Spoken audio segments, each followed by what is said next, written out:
Hello বন্ধুরা, আজকে তোমাদের সাথে শেয়ার করব মিক্সড ভেজ রেসিপি। তো আমার হাতের কাছে যা যা সবজি ছিল কিছু কেটে নিলাম। তো এখানে ফুলকপি আলুগুলো নুন হলুদ দিয়ে আগে ভেজে নেব। একটু ভাজা হওয়ার পর তারপর গাজর আর বিনসগুলো দিয়ে দেব।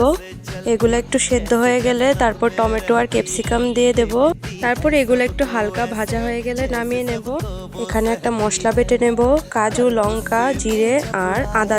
তারপর এখানে নুন হলুদ দিয়ে পনিরগুলা ভেজে পনিরের জলে ভিজিয়ে দেব। বাটা মশলাতে একটু নুন আর হলুদ দিয়ে দেব।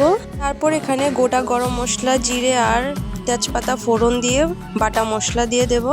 একটু কষানোর পর তারপর ভাজা সবজিগুলা দিয়ে ভালো করে কষিয়ে তারপর দুধ দিয়ে দেব আর পরিমাণ মতো জল দিয়ে দেব। তারপর ভাজা পনির একটু নুন, চিনি ও ঘি দিয়ে নামিয়ে নেব গরম গরম, তারপর পরিবেশন করে নেব। রেসিপিটা ভালো লাগলে সবাই লাইক, কমেন্ট এবং শেয়ার করে দেবেন।